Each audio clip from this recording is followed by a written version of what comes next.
Hello, my name is Sean Thomas Radcliffe. Welcome to this episode of Preservation Oaks. In this series, we introduce you to yet another extraordinary organization serving their community by conserving and preserving our heritage. It could be an organization in your community, in your county, or in your state. Now sit back and relax and enjoy the program.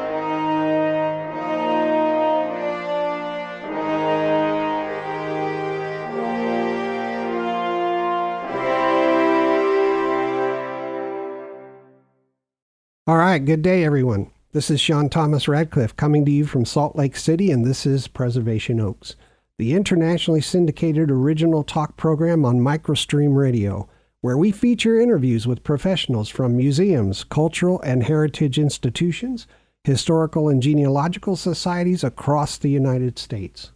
We believe people want to have a better understanding of these organizations, know how they're funded, how each is unique to the communities they serve, what programs and events they currently have underway, and what services they offer to the public and their members. We have confidence that this information is vital for people to know how to work with these organizations and how important it is to join, support, volunteer with, and donate to one or more of these core societies. Each guest on our program brings with them a truly unique viewpoint and perspective around how they tell the story of their communities, how they continue to be relevant for the times in which we live, and what kinds of exhibits and volunteer opportunities they have created. This makes listening to each episode of Preservation Oaks interesting, fun, and different each time. If you're listening and you'd like to be a guest on the program, or if you have questions or comments about the program, spin off an email to preservationoaks@gmail.com. All right, that being said, let's get this show snapping. Some historical February birthdays. Thomas Edison was born on February 11th in 1846. Charles Darwin and Abraham Lincoln were both born on the same day, February 12th, 1809. Galileo was born on February 15th, 1564. George Washington was born on February 22nd, 1732. Elizabeth Taylor was born on February 27th, 1932. Happy birthday to Hattie Caraway, who was born in 1878 and was the first woman elected to the United States Senate. She was born in Bakersville, Tennessee. Her husband became the U.S. Senator from Arkansas. Following his death in 1931, she filled the remainder of his term, then was elected herself, serving a total of 14 years. Here's some thought-provoking facts in history. On February 2nd, 1665, British forces captured New Amsterdam, the center of the Dutch colony in North America. That trading settlement on the island of Manhattan was renamed New York in honor of the Duke of York, its new governor. On February 9th, 1964, 73 million Americans tuned in to the Ed Sullivan Show to watch four people from Liverpool appear for the first time, and they were known as the Beatles. On February 27, 1782, the British Parliament voted to abandon the American War of Independence. On February 3, 1870, the 15th Amendment to the United States Constitution was ratified, guaranteeing the right of citizens to vote, regardless of race, color, or previous condition of servitude. On February 3, 1913, the 16th Amendment to the United States Constitution was ratified, granting Congress the authority to collect income taxes. On February 6, 1933, the 20th Amendment to the United States Constitution was adopted. It set the date for the presidential inauguration as January 20th instead of the old date of March 4th. It also set January 3rd as the official opening date of Congress each year. On February 15, 1989, Soviet Russia completed its military withdrawal from Afghanistan after 9 years of unsuccessful involvement in the civil war between Muslim rebel groups and the Russian-backed Afghan government. Over 15,000 Russian soldiers had been killed in the fighting. Couple of jokes. You know you're a genealogist if the highlight of your last research trip was a cemetery visit. And you know you're a genealogist if your collection of DNA results is more important than your collection of knickknacks.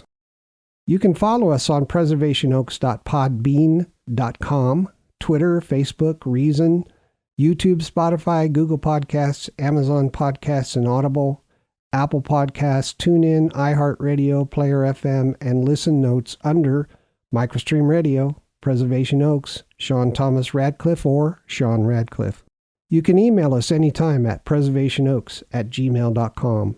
On our next episode of Preservation Oaks, we'll be meeting with the Onaga Historical Society located in Onaga, Kansas.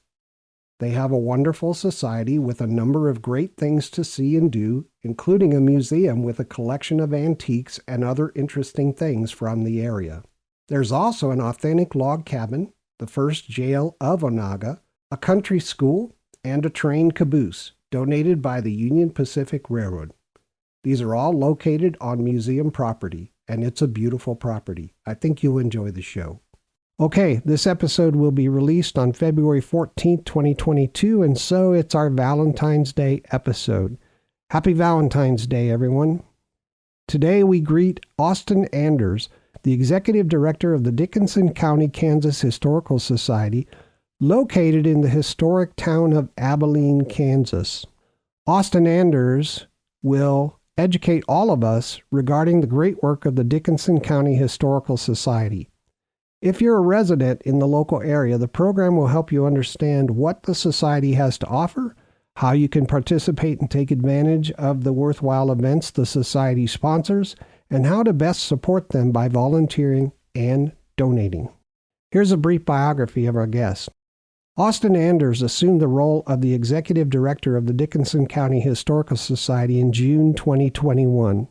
He's a native of Dickinson County who came of age on a historical farm south of Chapman and is a graduate of Chapman High School.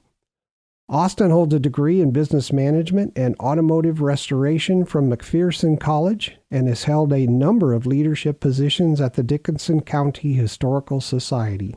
Mr. Anders brings a wealth of local experience and knowledge along with a passion for artifact restoration, educational event planning, and demonstration of artisanship and agricultural practices of the past. Joining Austin on our program today is Andrew Paynekrantz, the curator of the Dickinson County Historical Society. Andrew just recovered from a case of COVID-19, and so we're very glad to see him today. Happy Valentine's Day and welcome to Preservation Oaks, Austin, and Andrew Paynekrantz, the curator of Dickinson County Historical Society. Well, welcome. Yep, thanks for joining me. The home of the Historical Society and Museum is in Abilene. For me, anytime someone says Abilene, my mind goes to cowboys and cattle, the Old West, and gunfights. Abilene has a rich history. Can you tell us what makes Abilene unique in history? What makes Abilene unique is that we were the first cattle town here in Kansas. And that would have been what brought Abilene itself into the spotlight. Actually, probably what made sure Abilene survived in the long run. Before the cattle town days in 1867, we were basically just a small little village with not much here.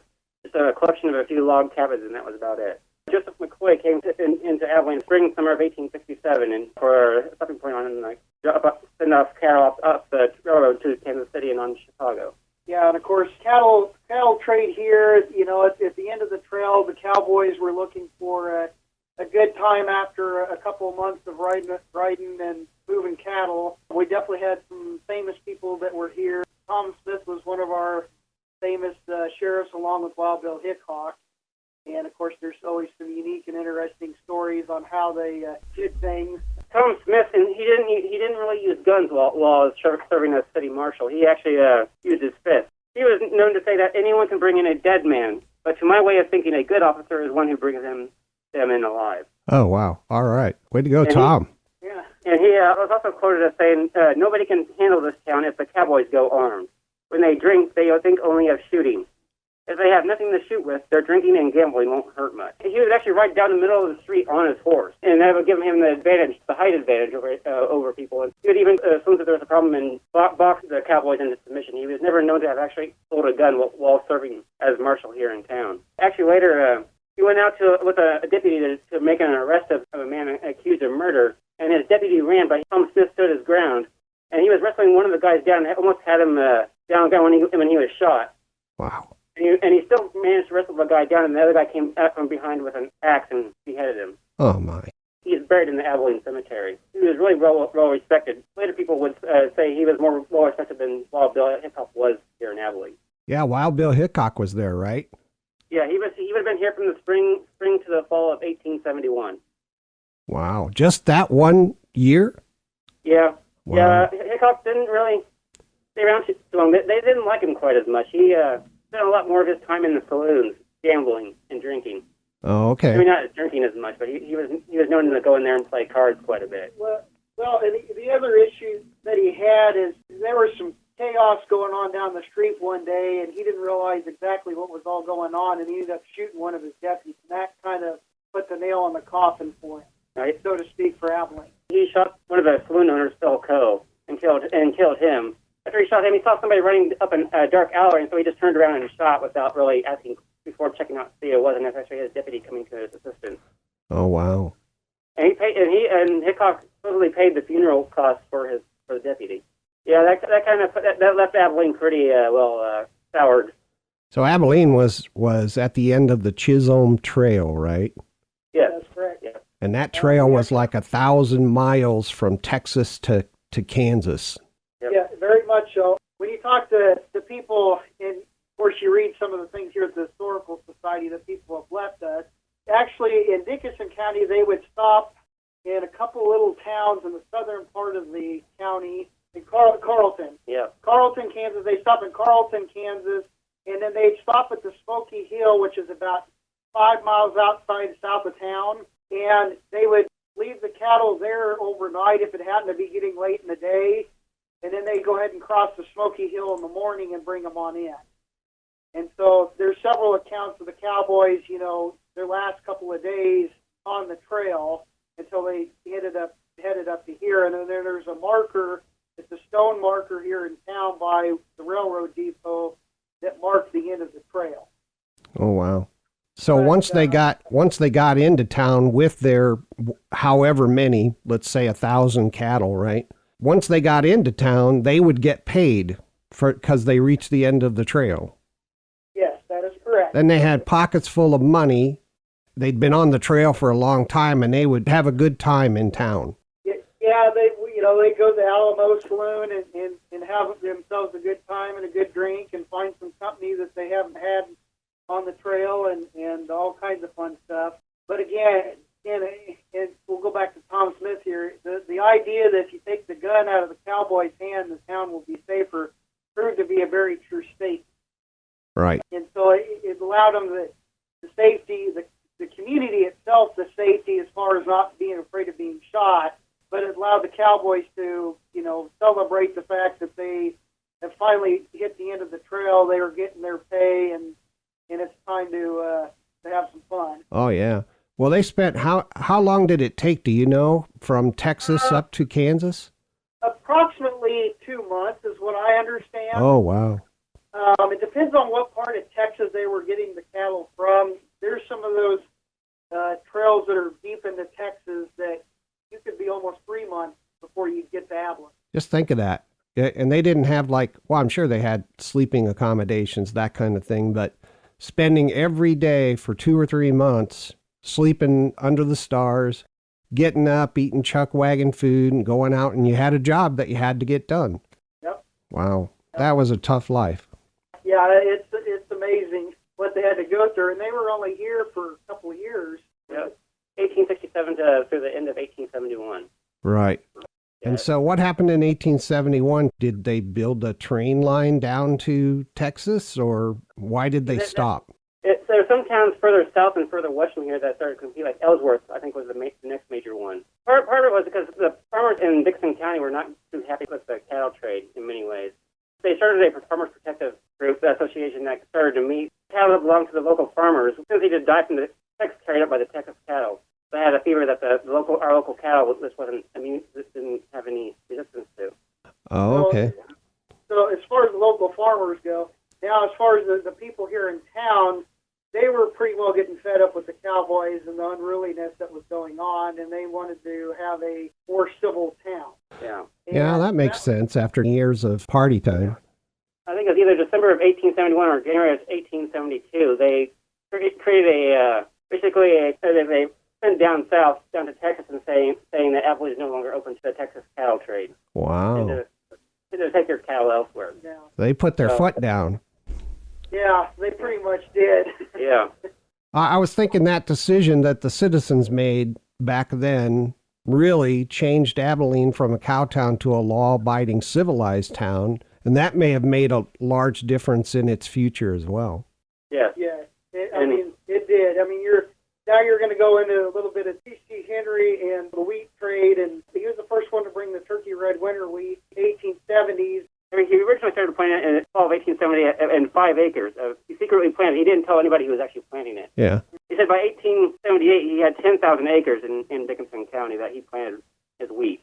Wow. And 5,000 of that went straight from Abilene all the way to Detroit, unbroken, just wheat fields all the way from Abilene to Detroit. It actually became known as the Golden Belt because it followed the railroad tracks. And according to the local legend, the railroads would actually point out the fields on both sides of all the Golden Field and called it the Golden Belt. And then the old Highway 40 that passes through that area is also called the Golden Belt Road after that. How did Abilene get its name? Because originally it was named after the creek that flowed through. Well, the Armstead was named. The Armstead Creek goes through on the western part of town. What I found, that Armstead was actually ended up fighting as a officer in the Confederate Army during the Civil War. Oh, okay. And so then they wanted to change the name since we were a Union state. They decided they wanted to change the name, and so they changed it to Mud Creek. We know that Abilene the name was chosen at least by 1860. According to story, is one of our early settlers that settled along that Mud Creek was a Timothy Hershey and his wife. According to local legend, they used the name, so she went into the Bible and opened up.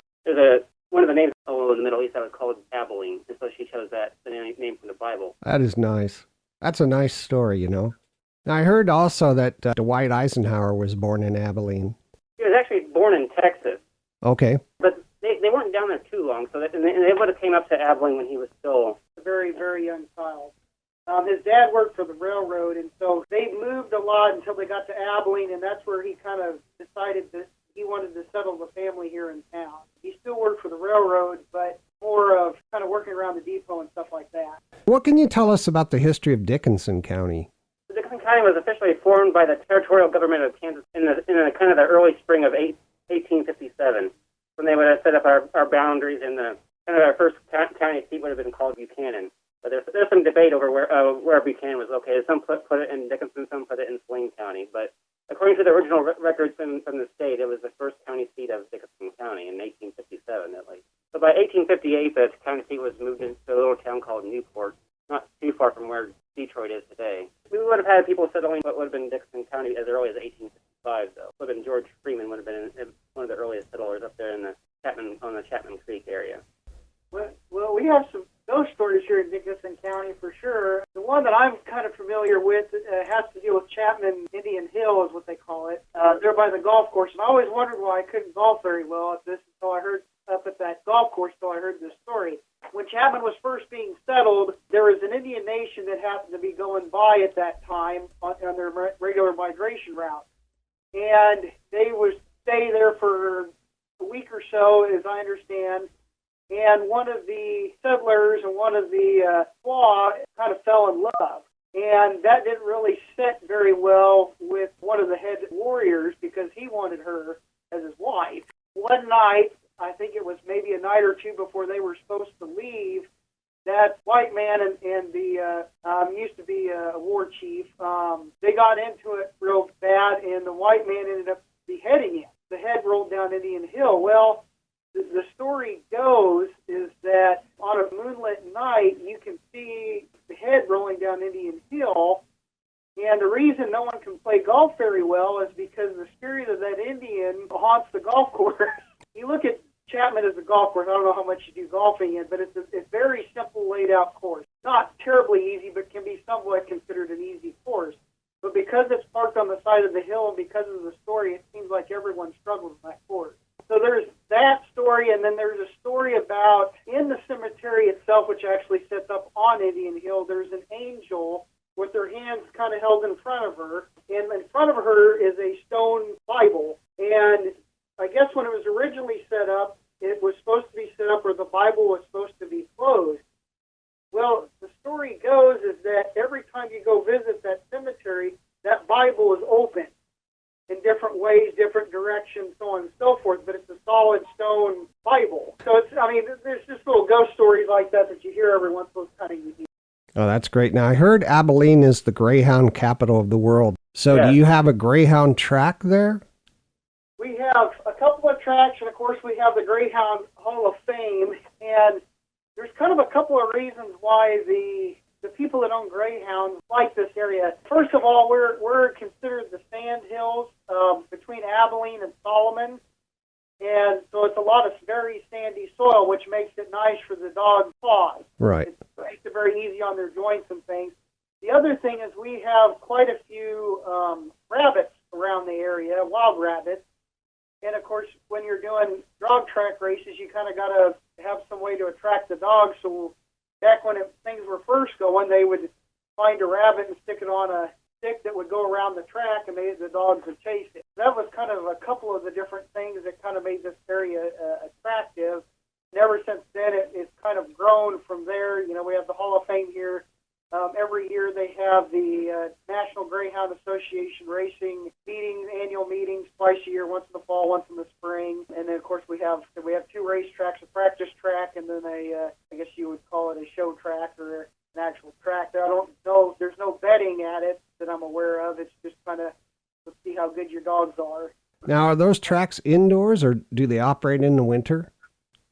No, they don't operate necessarily in the wintertime. They're outdoor tracks. There is some seating, box seating at the one track, but for the most part, like I said, spring and fall are their two big meeting times. I know they have had in the past a summer race there as well. Greyhounds. And they probably ship them to I don't know where all the Greyhound tracks are in the United States, but I would imagine Abilene dogs get shipped out to race in those locations? Yeah, Florida used to be one of the biggest states for dog racing. Kind of the southern part of the United States seemed to be really big into it. Of course, here in Kansas, at one point in time, it was really big. Not so much anymore. You know, Florida here about 2 years ago decided to outlaw dog racing because there were so many injuries that were being had at the track with dogs. There's been some speculation that the Greyhound Hall of Fame may start going the show dog route rather than the racing route on things. Yep. Yeah, that makes sense. People are very concerned about those animals and how they're treated. Which, the dog farms that have been around here, I tell you what, I think some of those dogs get treated better than us humans. But anyways, yeah. Now, you have a national and state historical register of buildings in Abilene, right? We have several of them. Andrew, serve on the. There's a local registry of historic homes, and there's also a state, and I think there's a national one. There's some buildings that qualify for kind of a local significance, but they wouldn't still qualify. They wouldn't qualify for a national. There's a commission here in town that's it's an official branch of the office of the government. It's called the Heritage Commission, but they meet once a month, and they're the ones that would discuss homes that want to be entered into the registry, and they would discuss they're the ones that would cover the history of the different buildings and then make sure that how they contribute to the history of the town. And now, once they're on that register, do you guys at the Historical Society give tours of those places? No, I mean, most of those homes are owned by individuals, and so it's up to the individuals whether they want to do a tour for people. Heritage Homes, which is separate from the Heritage Commission that's part of the city of Abilene, they do a Christmas event where they pick about 4 or 5 houses in town. And if the people are willing, they'll decorate the houses up and let the public go through their house. And it's a way for Heritage Homes to raise some money to keep themselves going. In Heritage Homes, the main thing that they do is they can help individuals that have bought a house with the research, and then they will give the plaque that says that you're on the State Historical Register, or if you really get into it, they'll give you the plaque for the national one. So once you get on the National Registry, your house on the National Registry, it actually opens up different financial grants and so that you can apply for that you can use to help restore the house back up to its original state, or something happens like a tree falls on the roof or something. There is some money available out there, either through the federal programs or there's even money through the state. You can apply for that. That's really We've great. had a lot of cases here in town where things just get lost because they aren't saved. And of course, here in town, the Leibolt and the Seeley Mansion are probably the 2 big houses that you can go in. Seeley Mansion on a daily basis, and the Leibolt, he holds different events throughout the year that will allow people to go through. He does probably his big one that he likes to do is him and his daughter and a couple other members of the community will dress up like the Addams family and escort you through the house. So That's cute. Try to have some fun with that. So, Austin and Andrew, it's time for our first break for a few minutes. Okay. So, listeners, we'll be right back after these important messages. We'll be right back to Preservation Oaks with Sean Thomas Radcliffe after these important messages.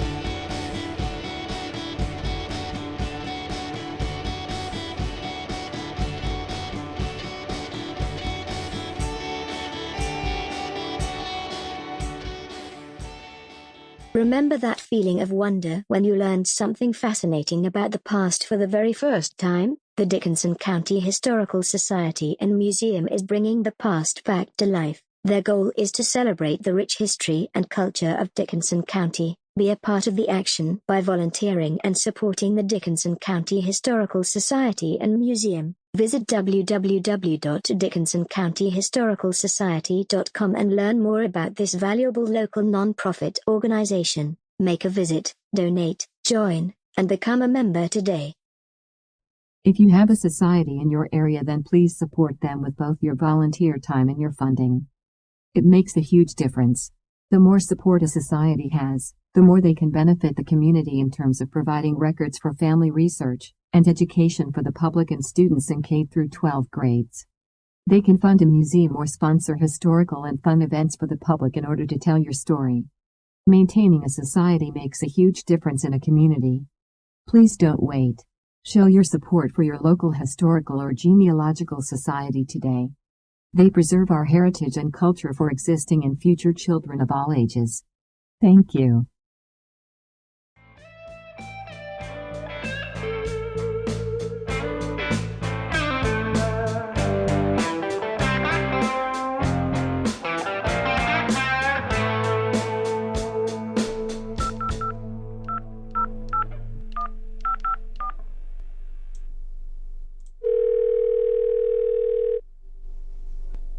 Your call will be answered in the order it was received.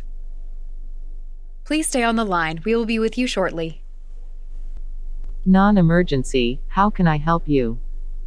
I'm kinda worried. I think my wife is missing. When did you last see her? About an hour ago. An hour ago, huh? Well, let's see what today is. Ah, yes. It's been 2 weeks. Does she have a cell phone, sir? Have you tried to call her? Yep. It goes straight to voicemail. I've been trying for almost an hour. Okay, what's her favorite room in the house, sir? I'd say the bedroom. Have you looked in the bedroom, sir? No. She's probably listening to Preservation Oaks. Preservation Oaks now. Really? You can listen to Preservation Oaks anytime by going to preservationoaks.podbean.com. Go check your bedroom, sir. I'll stay on the phone. Okay.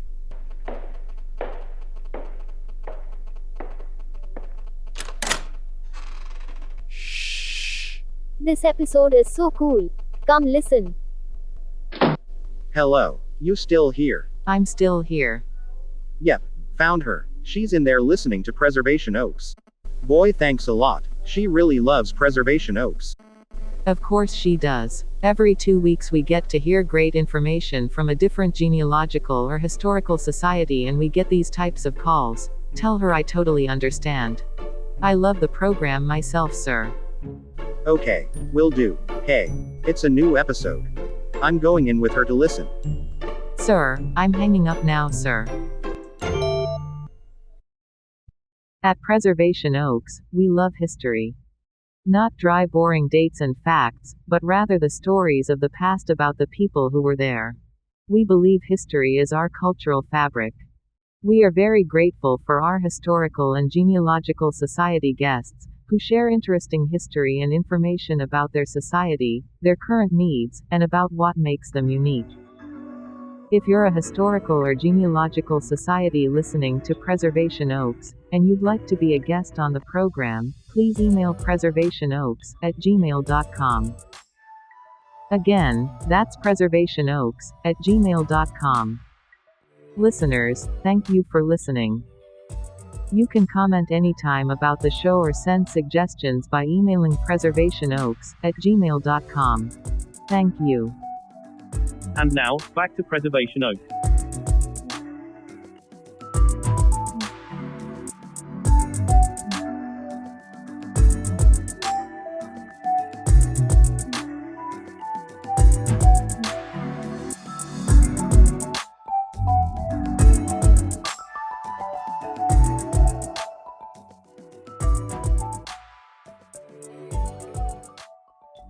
Welcome back to Preservation Oaks. I'm your host, Sean Thomas Radcliffe, and we're here today with Austin Anders and Andrew Paynekrantz from the Dickinson County Historical Society in the great state of Kansas, located in Abilene. For this segment, we'll chat about the Society's role in the community, what kinds of outreach, events, and education the Society maintains for the public and their members. Welcome back, guys. Yeah. All right, I want to pick up where we left off. We talked about the county and we talked about Abilene, some of the history there. And what can you tell us about your society? Can you give the audience an overview? We have a lot of different things at the museum itself. You know, we offer a lot of different activities, events throughout the year. We have one about every other month, an activity that we do. Normally on a normal year when things are going, we start January 29th with what we call a statehood ball. Essentially what that is a contra dance or traditional dance that we've been done back in the 1860s. When things are going well, we normally have about 70 people attend that event. We have a band here locally called the Brigade Band that plays traditional brass music for the event, and then we have a preceptor that kind of guides the group and teaches the group how to do those kind of traditional dances. We're having kind of new this year what we call the Metal Arc event. Last year we did just a swap meet, just kind of a way to pass the tools along to keep history alive, and it was kind of amongst demonstrators, a kind of a buy-sell trade type thing for anyone that, you know, if you did trail sewing machines or blacksmithing or woodworking, or if you did the agriculture demonstration stuff, anything, you know, kind of in that vein to kind of keep those groups going. You know, the hobby, anymore you have to buy stuff at auctions. It's kind of nice to have a swap meet because then you're not pinning yourself against somebody else. Yeah. Maybe in the same trade, or a young person that would like to get into the trade and demonstrate. So we're happy about that. This year we're adding that Metal Arc event. The Kansas All-Star Band is going to play Friday night for us, and that is the May 13th and the 14th here on the grounds. Other things that we kind of do community-wise, Pioneer Camp is in June. It's for 2nd through 6th graders. It's in the morning from about 9 o'clock to about 1. And it gives students the opportunity, it's a week-long, on how it was like to live as a pioneer. Nice.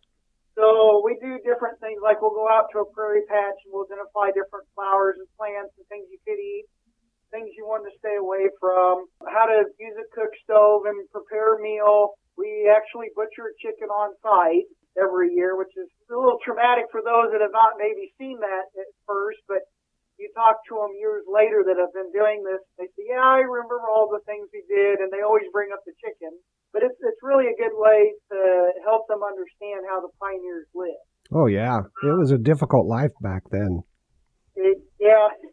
At least I think it was. I mean, if I didn't have running water, and I didn't have a toilet, and I didn't have a grocery store, and I had to survive based upon my labor planting stuff in the ground.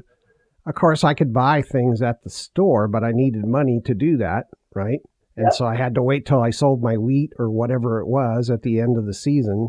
To me, that takes some real fortitude in order to live that way.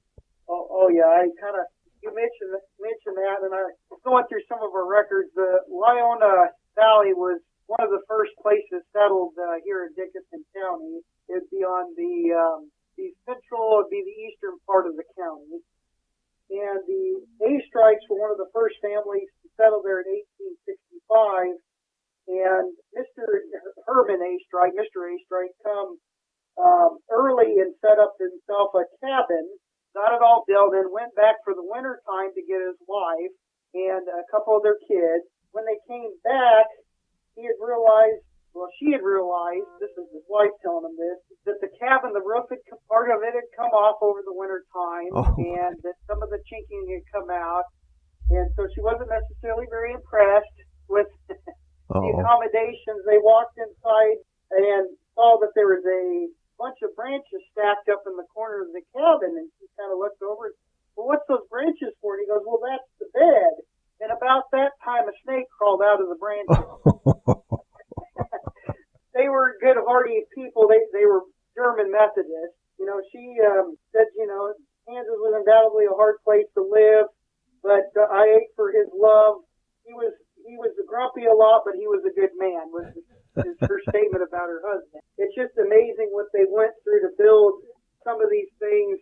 To be able to create a town took quite a feat. Oh, yeah. And plus, they didn't have really painkillers except alcohol, or maybe something called laudanum. Now you're getting into the Sealy talk. That's what Sealy's were definitely known for, and Andrew can tell you more on that. They made patent medicine. They're the local patent medicine. Yeah, an A.B. Sealy, an Alfred B. Sealy. They would have been one of those groups that would have came into Kansas in the 1870s, 1880s. He started a patent medicine company out of his mom's kitchen, essentially. But he went on to become one of the wealthiest people in Abilene. They built a mansion in 1905 that was then kind of deemed one of the best houses between, I think, the Missouri River and Denver. Well, good on him. They purchased it out of the 1904 World's Fair in St. Louis. So what did he make? Did he make painkillers? Any kind of type of patent medicine. He had stuff for pain, stuff for any kind of sickness. I mean, oh, good. He put on his bottles that it could cure anything and everything. And, of course, a lot of his medicine was also like 60, 70% alcohol. Oh, yeah, of course. One of his most popular medicines was called Wasatusa, and it was good for adults, for kids, and for horses. Yeah, that's great. Well, those people were definitely ingenious back then, had to be to survive. Oh, yeah. Now, I heard that, I had read that the Historical Society operates a museum and a photography studio. Can you tell us something about those? Well, we'll start off with here at the Dickinson County Historical Society. We're technically 3 museums in one. And that's when you come in and get greeted, that's how we say. The first part of our museum inside is the history of Dickinson County. The second part of our museum is the Independent Telepathy Museum, or telephone, and kind of the story how C.L. Brown shaped the telephone industry. And then we have an outside portion where we have 7 buildings that we have brought in: barn, schoolhouse, the Volkman cabin. We have our 1901 Parker carousel out back. We have various things for people to see. We say across the tracks, it's across the Smoky Valley Railroad tracks to the south of us. It is a 10-acre field that we do quite a few living agriculture demonstrations. So that's kind of us here on site. Now, the Jeffcoat Museum, the Jeffcoats were very famous photographers here in town, did a lot of portraits for 2-3 generations. When the last descendant passed away, the agreement with us and his lawyer was that we would maintain the bills and the management of the museum. Okay. And we would make sure that there was a curator down there. take care of the displays and make sure the photos and everything were properly taken care of. That's very nice. You've got a lot of nice things in that museum, the telephones. What started the telephones? The museum was independent, so it was more focused on the small and independent companies rather than the larger Bell system or the larger companies. The guy that kind of started it for Abilene would have been this Clayton Brown, C.L. Brown, and he created a telephone company as well as a power company and a number of other businesses. But he would have started a company that became known as the United Telephone Company, which eventually became what we know today, knew as Sprint.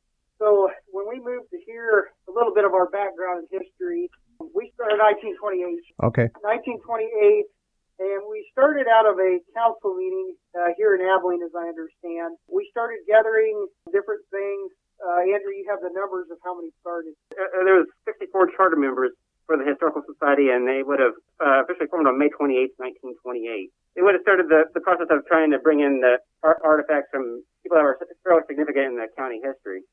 And they would have actually started to set up a display in the basement of the Abilene Public Library in 1930. That's kind of when we had our first museum. It would have been actually just in a room in the basement. Wow, that's great. You guys started early.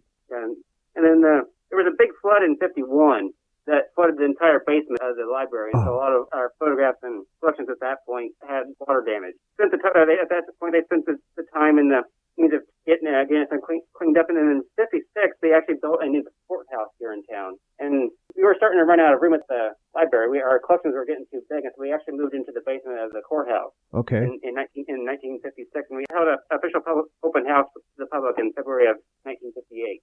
And of course, we started running out of room again in the 60s, and that's when we purchased this building in 1971. And we purchased that building from the Eisenhower Foundation, but they had started all the construction on the libraries and all this and that.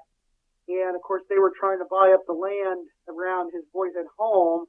If you looked at the Eisenhower, where the Eisenhower Center is now, back in the 50s and 60s, it would just look like a row of houses through that area. And they totally bought up different land, and including this particular property we're in. This museum, before we had it, was a automobile museum owned by the Etherington family. They ran it for probably 10 or 15 years. Then, like I said, we got it from the Eisenhower Foundation. We paid a total of $40,000, but the way it worked out with the tax credits, we basically owed nothing. That's very nice. So that was a blessing. In 71, the current membership at the time started the setting up, and in 72 is when the independent telepathy group started gathering telephones and making the portion of the telephone museum. That was really a perfect time because there was such a transition going on in telephone technology right then. Yes, very much so. And of course, we look back at our telephone museum. Right now we're going through a lot of renovation. And one of the things we realized with the C.L. Brown timeline, it stops at about 1990. And so next winter, when we do some renovations, we're going to add 1990 to about 2000. So a lot of people come in and they'll get to see a bag phone and the first Razor phone that they probably had growing up. And some of the things that I am so glad you guys are preserving that because, old cell phones, they just get thrown away, right? Yes, left and right. In fact, Andrew earlier had one of our bag phones that got donated out. He was checking it out. As well as C.L. Brown, digging into the telephone, there's a park just 3 or 4 miles south of Abilene called Brown's Park where he would have founded a park for they would have thousands of people coming in on a weekend there from all around the state. Wow. It'd be similar to like your Six Flags over Texas or okay, yeah.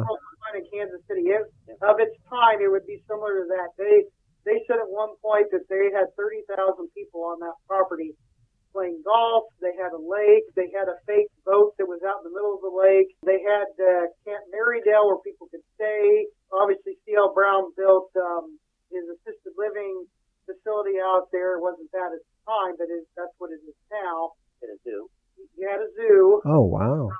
So he invested his money very well. At one point, his company was in about 20 different states. Majority of it had to deal with either electricity or the telephone itself. And so that's kind of how community-wise, if you go downtown Abilene, there's the United Telephone building that's still in use today. Normally there's an antique store in part of it, and then upstairs I think they rent out some of the rooms for people that to either live in or stay in. I don't know if they got their Airbnbs yet in there or not, but yeah, so he was definitely the big driving force behind why we have the telephone here today, and Sprint for a long, long time in the independent telepathy group to help keep and maintain. We used to have a curator just for the telephone. Okay, so when Theo Brown sold out, his company changed names basically to Sprint. They moved the headquarters up to Kansas City, and of course since then Sprint is now T-Mobile. They kind of merged together. That's how that line works.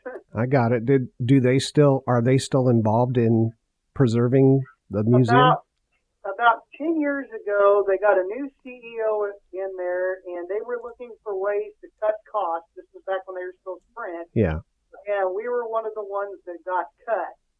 Now, we have been trying to make some reconnections there with now T-Mobile to see if we can't maybe get a little bit of funding or help from them, or even if they donate some old cell phones. Oh, yeah, that'd be great, huh? Yeah, so... But anyway. Very nice. Maybe a cell phone tower, too. Those things. Yeah, I wouldn't argue that. Yeah. So. Nobody knows really how cellular works. Well, people in technology do, I'm sure. But, I mean, the average person, what they know is they pick up their phone, they dial a number, and it works, right?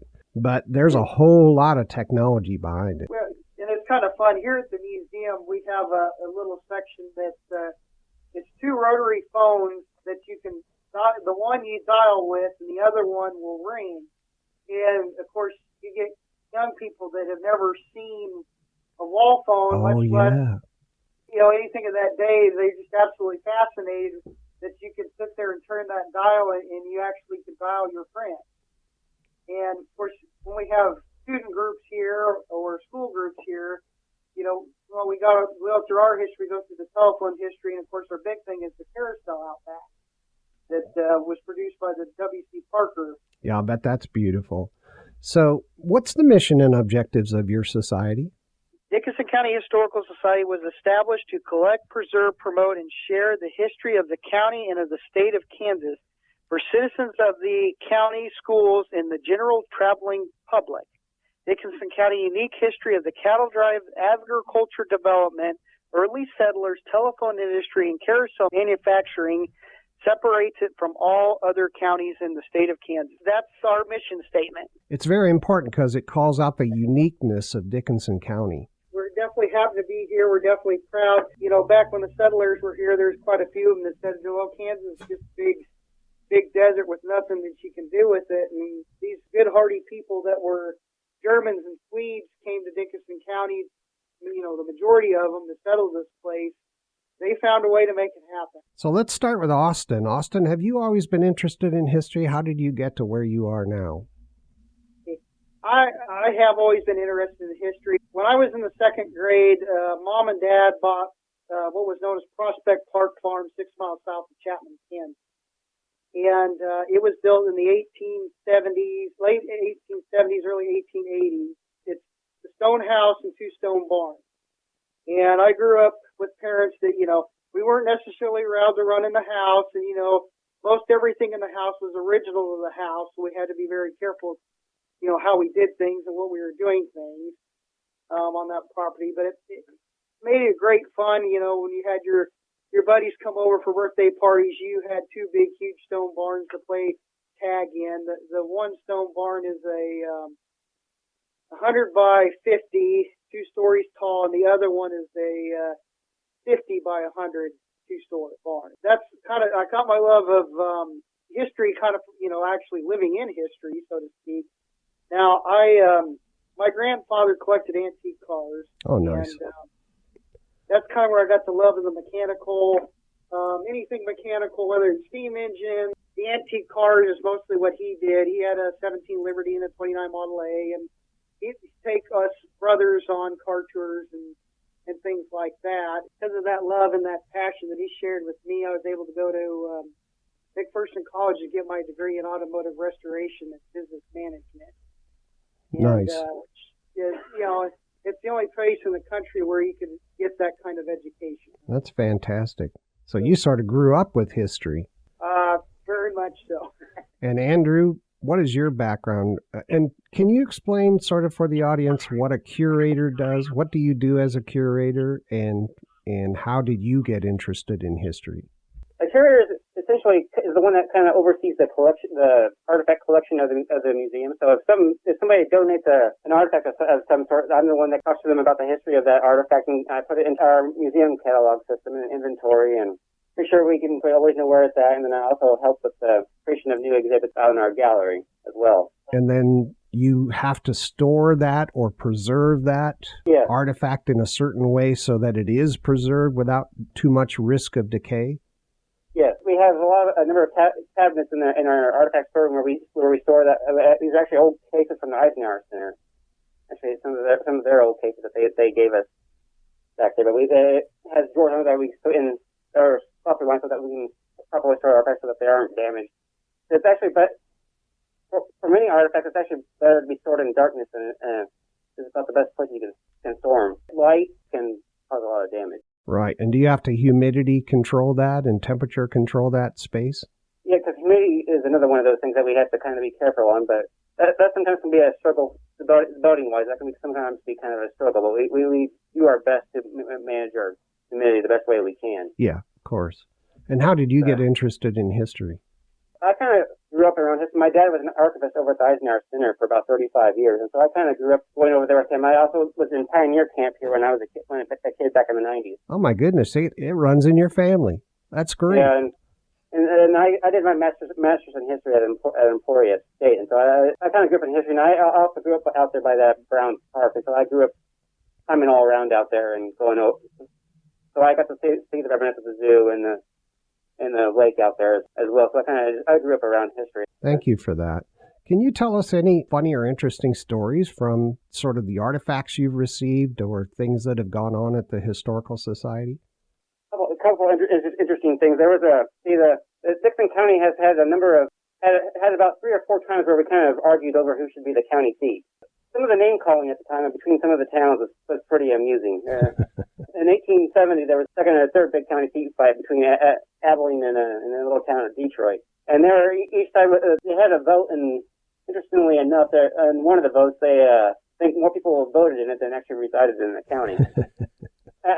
Detroit would claim Abilene stole the election, and Abilene would claim Detroit, cited some of their numbers as well, and I think one of them almost went to court over it, but it didn't go anywhere. And then 1882, the courthouse burned down in Abilene, so then Enterprise said, "Hey, Abilene's not safe for the county records. It should be moved to Enterprise." Yeah. Some of the language that used in the newspapers at that time about the other towns were not very complimentary. So it ended up in Dickinson County. It ended up in Abilene, right? Yeah. As far as I can trace it, the Buchanan would have been the first county seat. Then it would have moved to Newport, and then they lost it to Abilene in about 1861. And then there was another vote in 1869, and that was the one where they found some irregularities in the voting, so they held the election in 1870. And then the last controversy was in 1882. And the reason why the last one permanently kept it in Abilene is because there was a deal brokered between the city of Chapman and the city of Abilene. And what basically happened was that the city of Chapman got the county school district, and that the city of Abilene would get the county seat. And so when you read through the newspapers, you have the towns of Hope and Harrington and Enterprise, and all of them are trying to do what they can to put it in Enterprise, because Enterprise is centrally located within the county.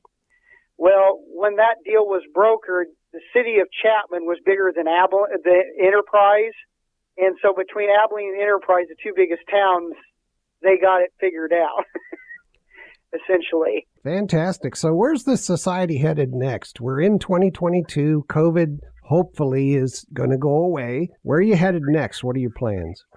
Our next thing, as far as the grounds here itself, back in 2012, the board voted to do an expansion here on the grounds. One of the things that we've not had here was a place for people to actually hold a meeting.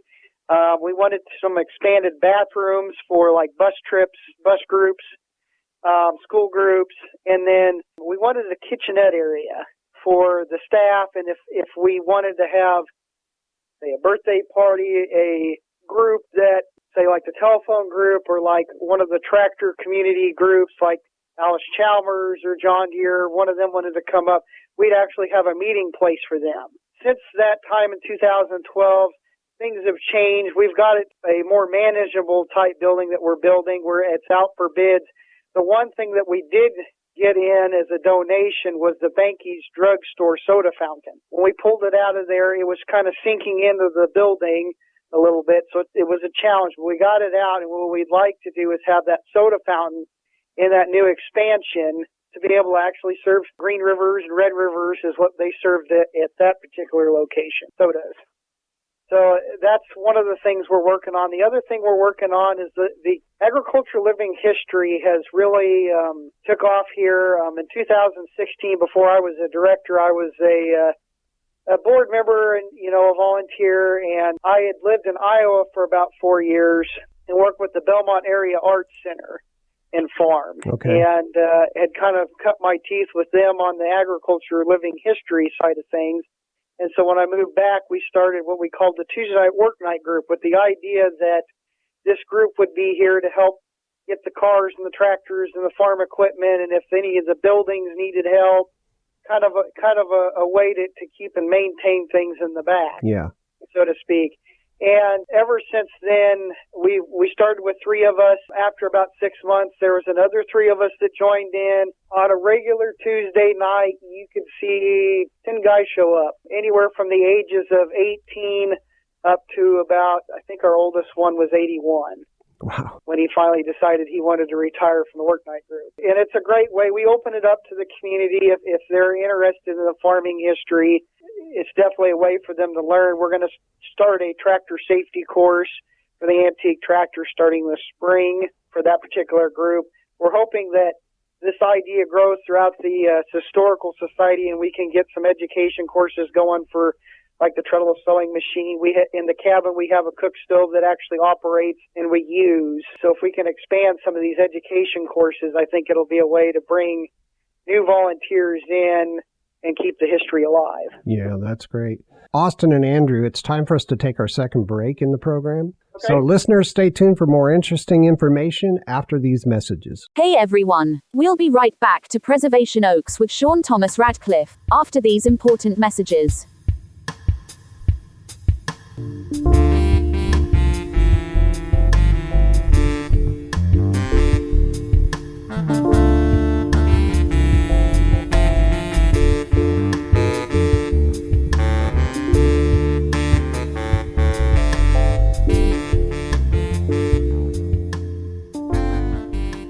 Please join the Dickinson County Historical Society and Museum and support their efforts to bring history to life for you and your family. Visit www.dickinsoncountyhistoricalsociety.com and learn more about this valuable local nonprofit organization. Plan a visit, donate, join, and become a member today. You'll be glad you did.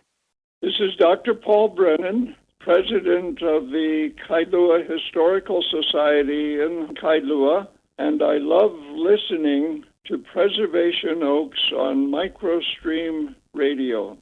At Preservation Oaks, we love history.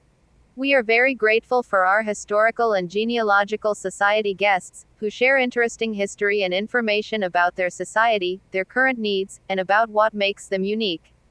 If you're a Historical or Genealogical Society listening to Preservation Oaks, and you'd like to be a guest on the program, please email preservationoaks@gmail.com. Again, that's preservationoaks@gmail.com. Listeners, thank you for listening. You can comment anytime about the show or send suggestions by emailing preservationoaks@gmail.com. Thank you. Hello. If you've been locked away too long, and you're craving a sense of accomplishment and self-respect, then look no further than by helping yourself and your community by learning more about volunteering with the museums, historical, and genealogical societies in your area. It's important to find a source of information that keeps you up to date about these valuable societies. The right choice is a program that's done the research for you, and that's where Preservation Oaks comes in. Every episode presents you with an all-inclusive experience with one of our nation's museums, historical, and genealogical societies that we refer to as our Preservation Oaks. The wrong choice results in you just getting a short introduction to the organization and leaving you right where you started, which is not knowing enough to make that commitment to help yourself and your community by supporting a society. Listen to Preservation Oaks, providing a bi-weekly series of programs with a variety of museums, historical, and genealogical society guests. Rather than just giving you a too brief introduction to the society, we spend the time to have fun and give you the history and the stories behind the society. What valuable services they offer to their members and the public, how they provide value to the community, and most importantly, how you can get involved and help. On Preservation Oaks, you'll get all the information you need to accelerate and lock in your decision to volunteer, support, visit, and become a member. You'll be glad you did. Remember, you can always send us comments and suggestions to preservationoaks@gmail.com. This is Anna. You're listening to Sean Thomas Radcliffe and Preservation Oaks. Introducing a totally unique experience. The Heartland Museum in Clarion, Iowa, where immersive environments, interactive exhibits, and dramatic films take you on an amazing journey of the history of American agriculture and life in the heartland of America. Discover a world where agriculture and patterns of daily life are preserved, with tractors, buggies, Main Street stores, and more. The Heartland Museum really does have something for everyone to enjoy. The heritage they've preserved is yours. Visit heartlandmuseum.org, call 515-602-6000, or email heartlandclarion@gmail.com for visitor details, admissions, and hours. You'll be glad you did. And now, back to Preservation Oaks.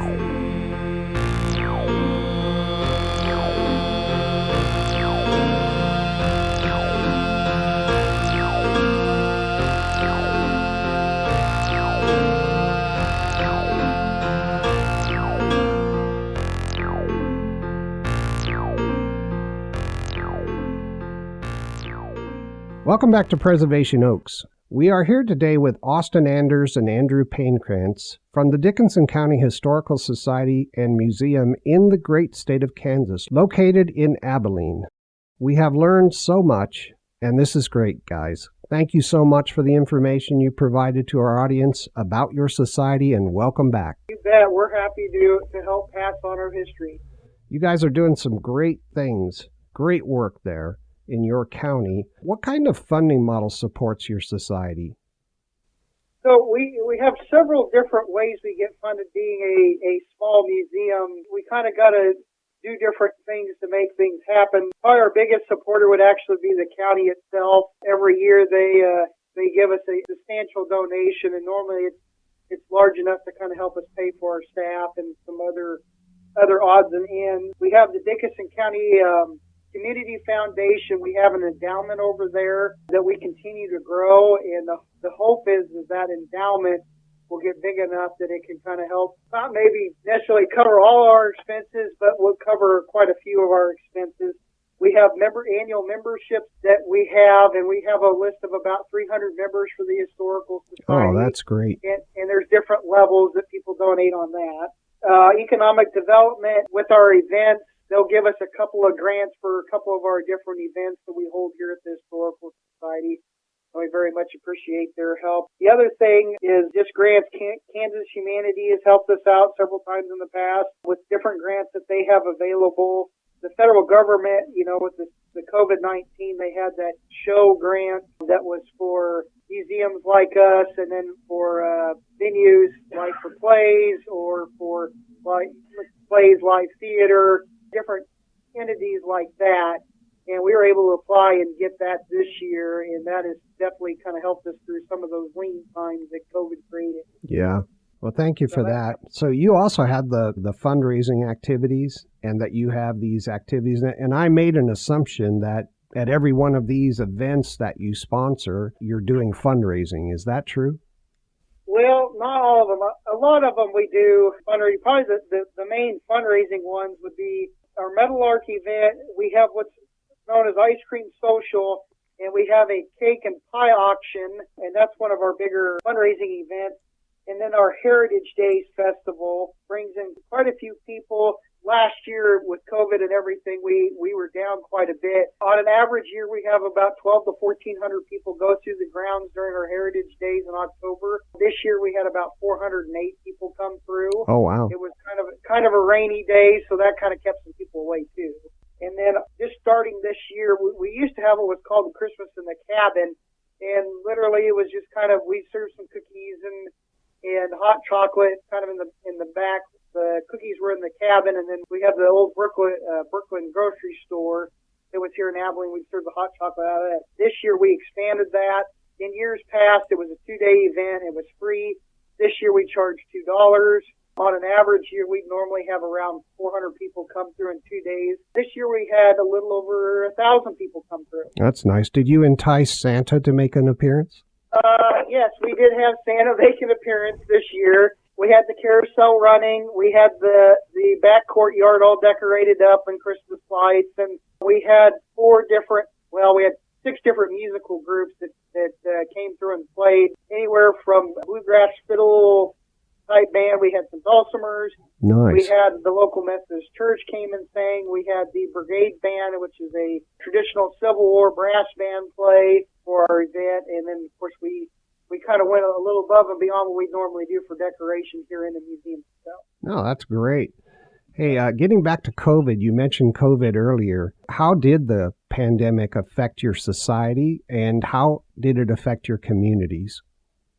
Well, as far as the community, Abilene is set up mainly both agriculture and tourism. Now, agriculture-wide, of course, we got big white spaces, so that wasn't probably affected as much as the tourist part of our town here. Eisenhower Center was closed down for the majority of the summertime, and so we get a lot of people coming in that wanted to see Eisenhower, and they'd ask us, well, when are they going to open, and, how do we get, so there were some issues there. As far as our attendance, we were down about 1,200 people from our normal attendance.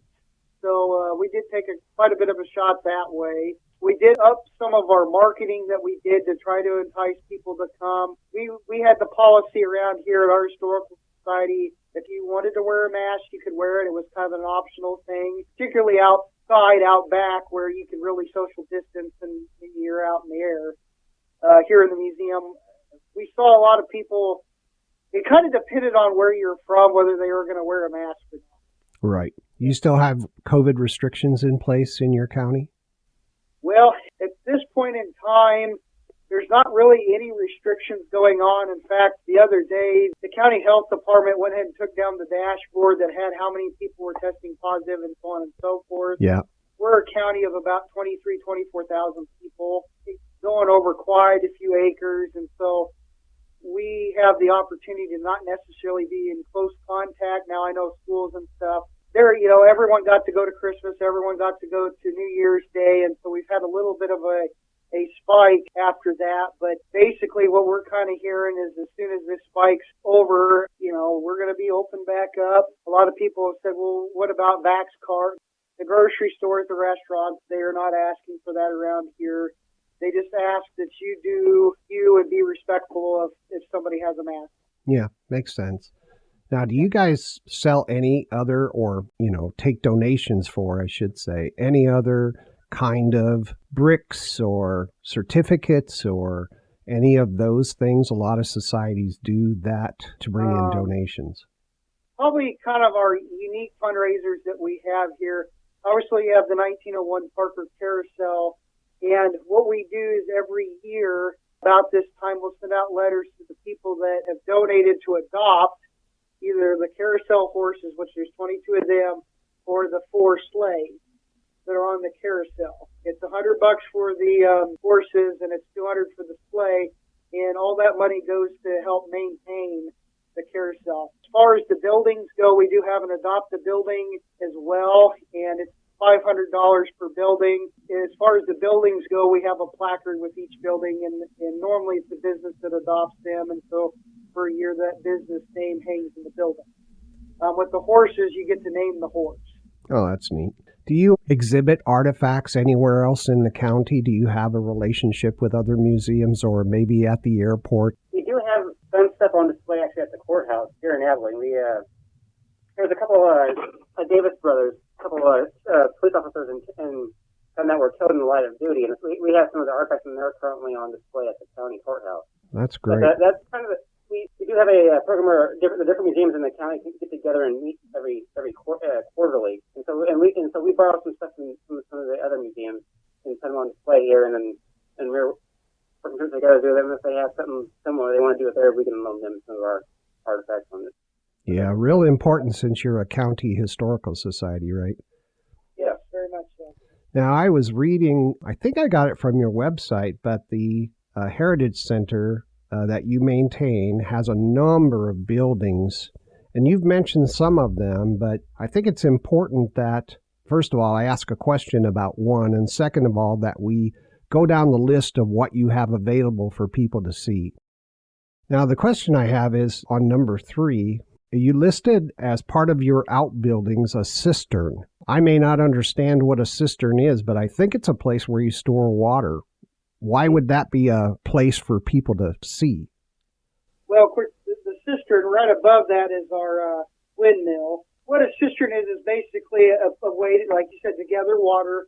And out here in Kansas, you don't get rain very often, few and far between. So if you want to keep your family, with water, drinking water, if you want to keep your animals with drinking water, and you want to keep your crops with water, you dug down and you dug big cavities in the ground to hold water for those lean times. All right. Yeah, that makes a lot of sense. Do you want to go down this list? I can do that real quick. Okay.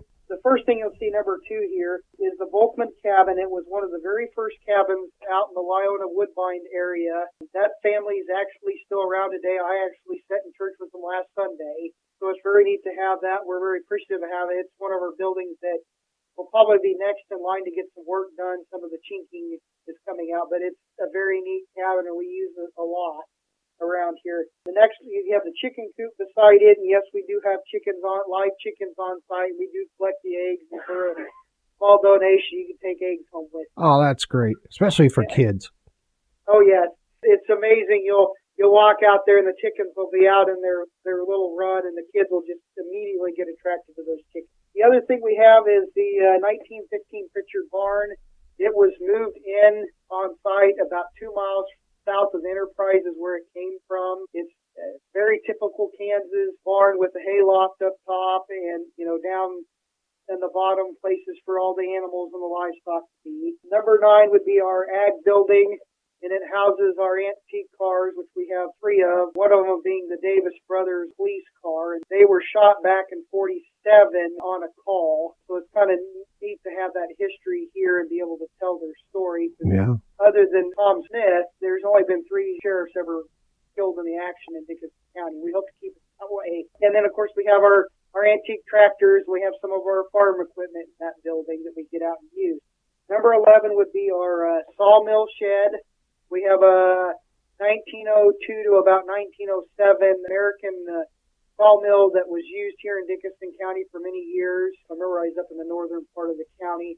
It was moved in, I think it was 1980, 81, 82, sometime in there. And we've used it at our Heritage Days as a demonstrator piece. Normally we cut cedar on it just because it's a nice, easy wood, and people like to take that home with them. Yeah, that's nice. We have the Mack truck building. That 1921 Mack truck is housed in it. It was one of the first telephone line trucks to be produced, and we're very honored to have that here as part of the telephone museum. And then the Acme telephone building itself was brought in from Acme, Kansas, which would have been in Garfield Township, which would be south and west of Abilene. It would be Garfield Township. Number 14, sure I have my right. Okay, so the Kellogg Schoolhouse was in Sherman Township, I'm pretty sure. Yep, that's what it is, Sherman Township.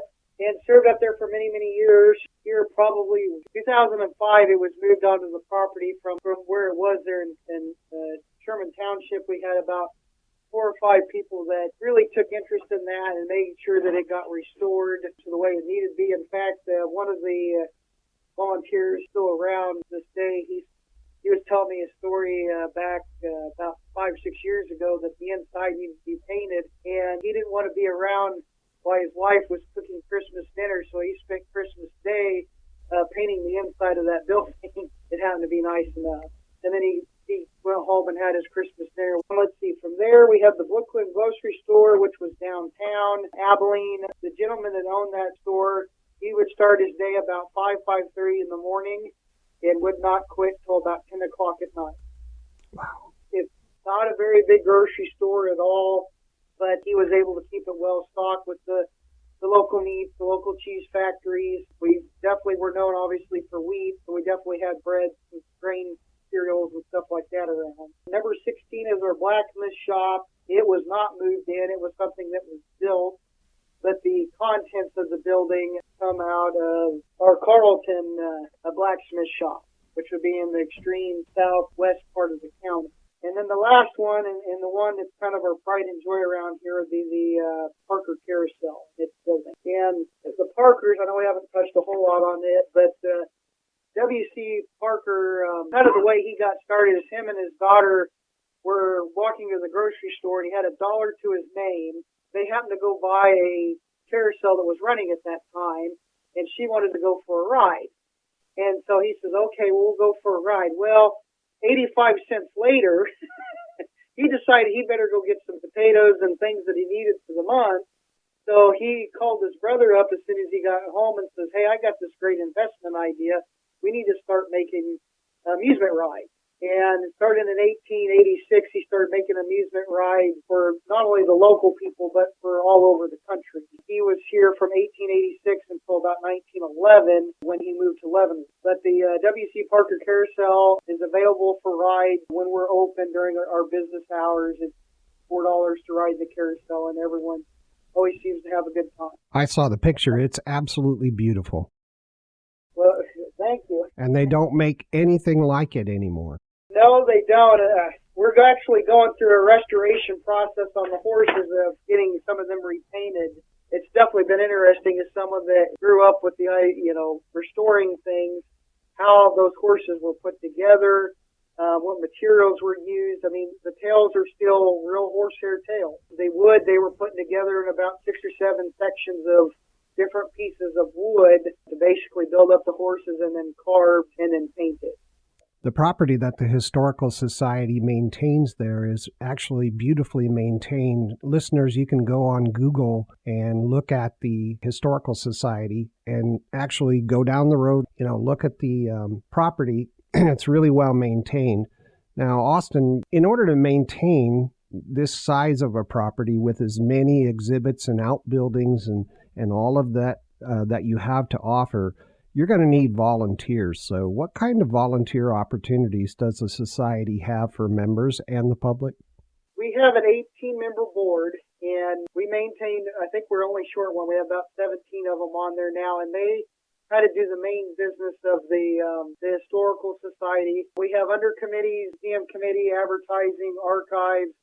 We have several under committees that help maintain different parts of the Historical Society itself. And then we have our general volunteers, like the Tuesday night work night group that comes in and helps with different things here, there, and yonder.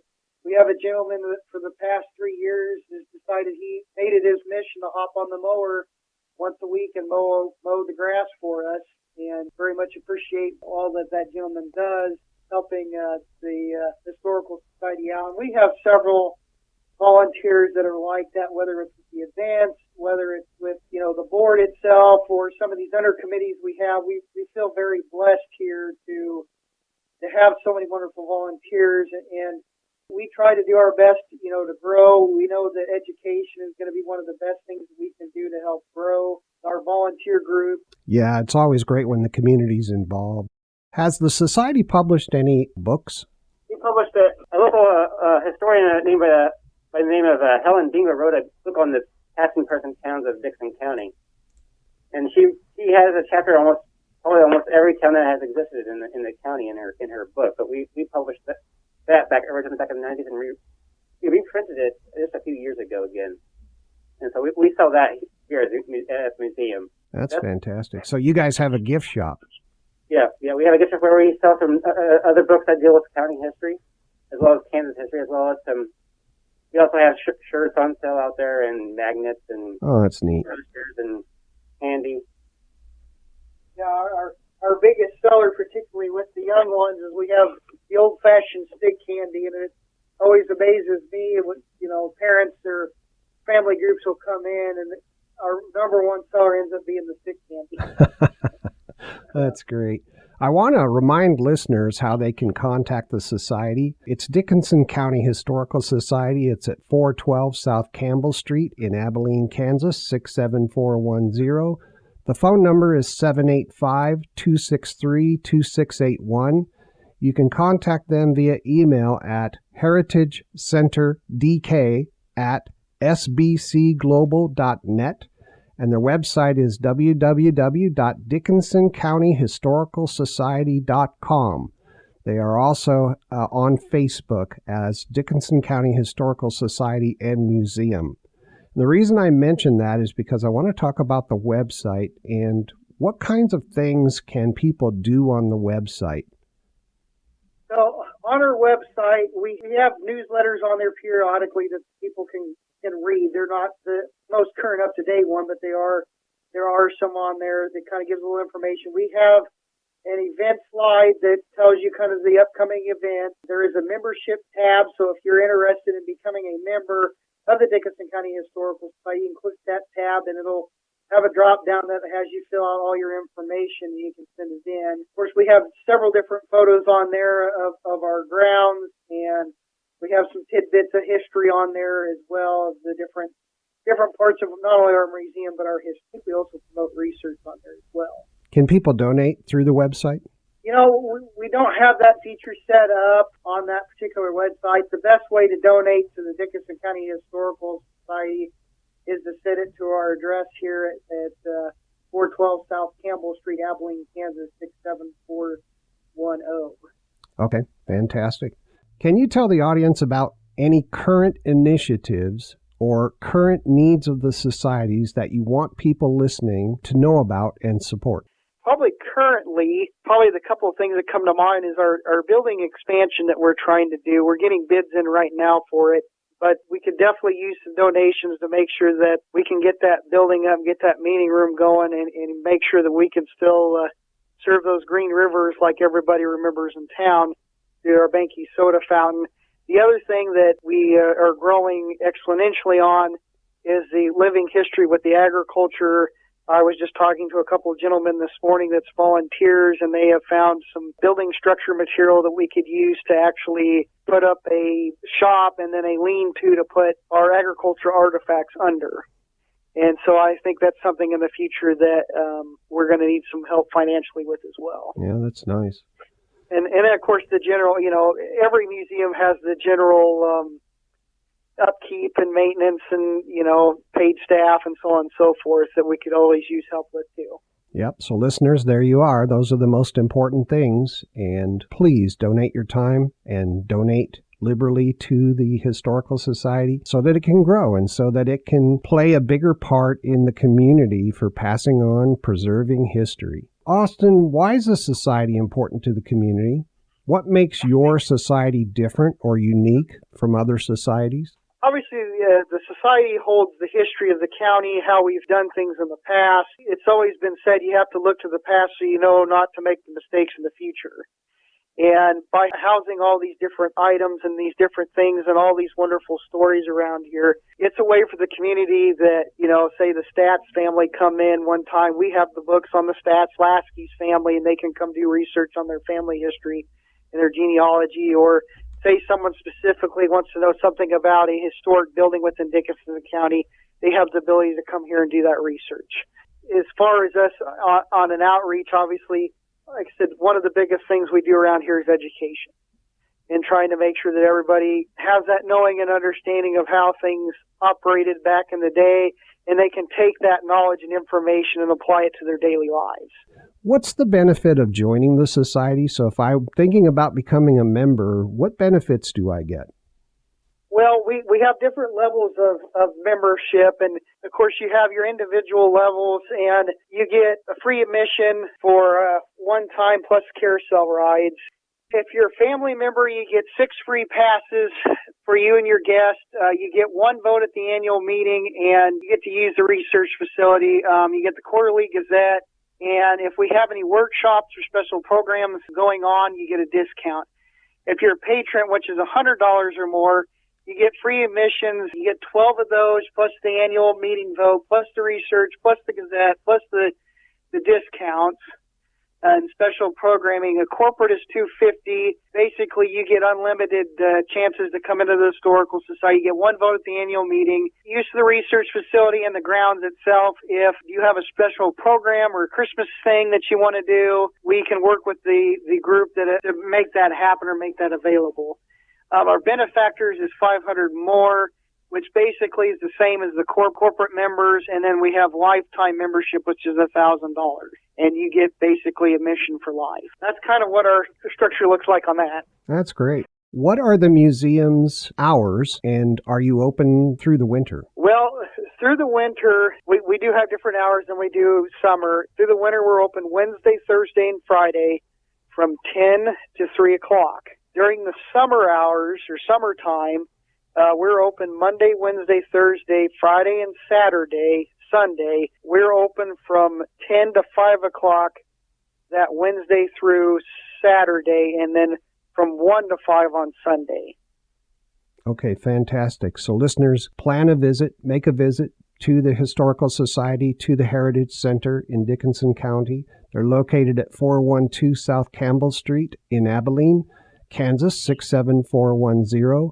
And you can reach them by phone at 785-263-2681. You can email them at heritagecenterdk@sbcglobal.net. And their website is www.dickinsoncountyhistoricalsociety.com. They're also on Facebook as Dickinson County Historical Society and Museum. So the best way to support them is your time and support them monetarily. That's a great thing. They're a great organization. Austin or Andrew, is there any other information or any other message you'd like the community or members to know about? I guess at this time, like you said before here, we're down here trying to do our best to keep our history alive, and any support, whether it be voluntarily or monetarily, definitely keeps us going. Absolutely.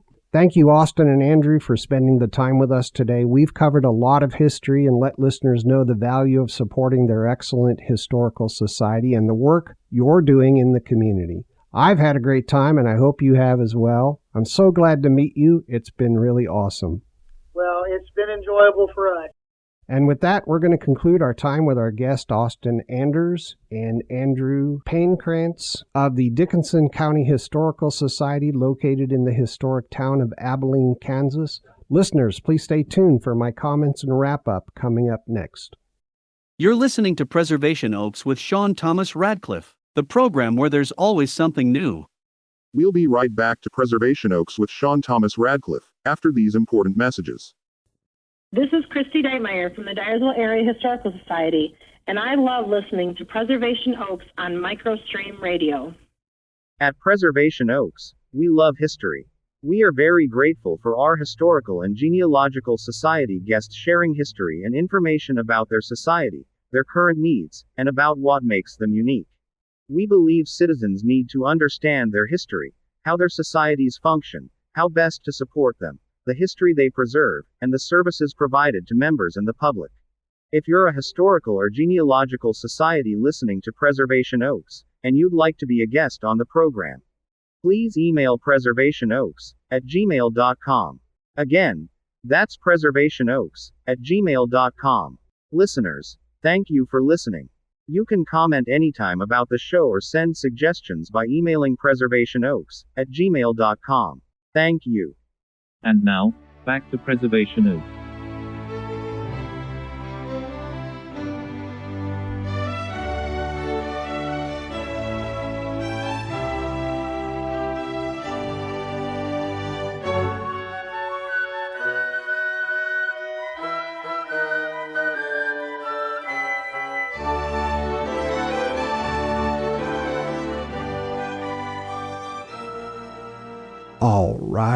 All right. And we're back. It's clear that the Dickinson County Historical Society is very well managed and truly one of our nation's preservation oaks. Dickinson County residents and members of the society are very lucky to have such a dedicated and professional team managing the society. When you visit the Heritage Center, you're actually getting 3 museums in one. There are some great benefits when you become a member. Visit, join, and donate to the Dickinson County Historical Society today. Austin and Andrew were so kind in spending time with us, and we learned a lot. They're very focused and dedicated to sharing Dickinson County history. Some highlights from this episode. The number one priority of the society at this time is a building expansion to use as an event venue for the county. Please donate to this important milestone. They're also looking to expand their educational programs and expand their agricultural artifact storage area. Of course, the society can always use help with donations for general maintenance and upkeep. Austin related a couple of ghost stories. The first is a gory ghost story regarding the local golf course, and the second about a grave monument at a local cemetery. We learn about Abilene's history as a cow town at the end of the 1,000-mile Chisholm Trail, as well as its famous sheriffs Tom Smith and Wild Bill Hickok. You find out how Wild Bill shot the wrong man and left Abilene not long after. We learn how the citizens of Abilene shut down the cattle trade in the city so they could realize a more civil town versus a wild cow town. We find out how Abilene got its name from the Bible. Due to COVID, attendance at the Heritage Center is down, impacting society funding. Please plan a visit, donate, and join the Dickinson County Historical Society today. We chatted about President Dwight Eisenhower, who grew up in Abilene and Dickinson County. His boyhood home and presidential library are in Abilene. We learn how the wheat trade began in Dickinson County, Kansas. And we reviewed the history of Dickinson County. Surprisingly, Abilene is known as the Greyhound capital of the world. Austin and Andrew review several of the Society's annual events in Dickinson County. Austin and Andrew review how the Society works with children throughout the county.